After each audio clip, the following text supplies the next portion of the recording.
สบายดีพี่น้องสบายดีมันสุคนสบายดีตอนเช้าพาพี่น้องย่างออกมาทางหน้าบ้านพี่น้องเพราะว่าเมื่อคืนนี่ฝนตกแห้งมาเบิ่งต้นลูบาเฮาพี่น้องปีนี้ใหญ่อีกเลยปีนี้ฝนตกหลายเดี๋ยวนี้ก็ยังอันไหนฝนเดี๋ยวนี้ก็ยังตกอยู่พี่น้องลมพร้อมอีก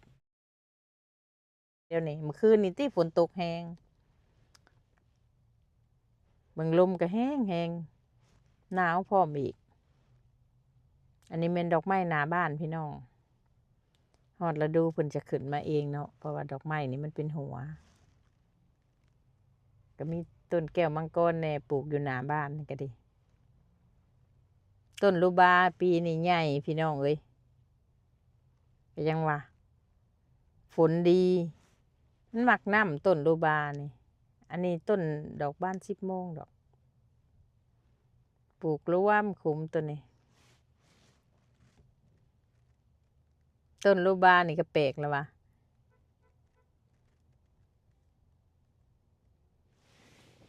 ดอกกุหลาบนี่ปีนี้เราเห็นดอกเพิ่นในปีกายนี่กวางกินจนเบิดพี่น้องปีนี้คือไข่แน่ขึ้นมาแต่หัวทียังวะต้นลูบานี่ก็สิว่าแปลกค่ะบ่สะออนใบมันพี่น้องใบมันใหญ่เนาะเฮ็ดได้เพราะว่ากินก้านได้กินใบบ่ได้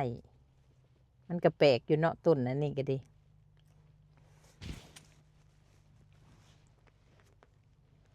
งามคือใบตองกุ้งนี่ใบนะ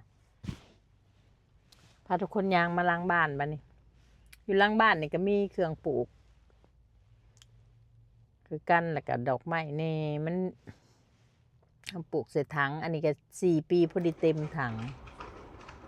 ตัวนี้ดอกเศรษฐีนี่มีหลายปีเลยพี่น้องเอ้ยมันก็ตายเกิดอยู่ได้แหละยามมันเป็นน้ำก้อนมันก็ตายบัดยามฮ้อนนี่มันก็ขึ้นมาปีนี้พักแพรวงามทุกคนพักแพรวเต็มนานปีนี้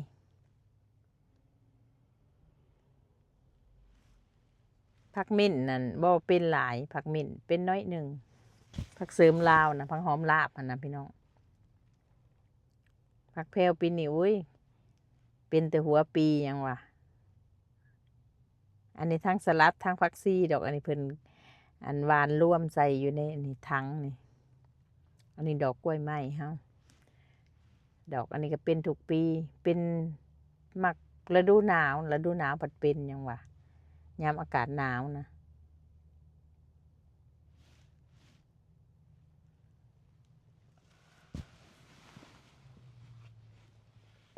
ก็บ่มีหยังให้พี่น้องเบิ่งหลายเพราะว่าเดี๋ยวนี้ก็ยังบ่ฮอดยามปลูกเนาะพี่น้องพุ่นแลหมงเดือน6เดือน7พุ่นแลเดือน6พุ่นแลจังสิเริ่มปลูกมักเพชรยังบ่ทันได้มีพี่น้องอันนี้มีแต่ของที่ว่าเหลือฤดูหนาวเนาะว่ามีหยังแหน่มักนาวนี่ก็เป็นดอกเดี๋ยวนี้พวมเป็นดอกรุ่นเก่านะกินหมดแล้วก็ยังอยู่ในต้นมันนี่ก็เหลืองหมดเลยแหละพี่น้องผักบัวนี่ก็ปลูกได้อัน3 อาทิตย์นี่แล้วนี่ผักข้าวทองก็เต็มถังพี่น้องพวมซืนผักข้าวทองก็ได้พวมใหญ่พี่น้องให้มันสูงอีกจักหน้อยเพื่อจังกินได้เนี่ยผักกาดต้นเดียวผักกาดตีนหมีผักกาดใหญ่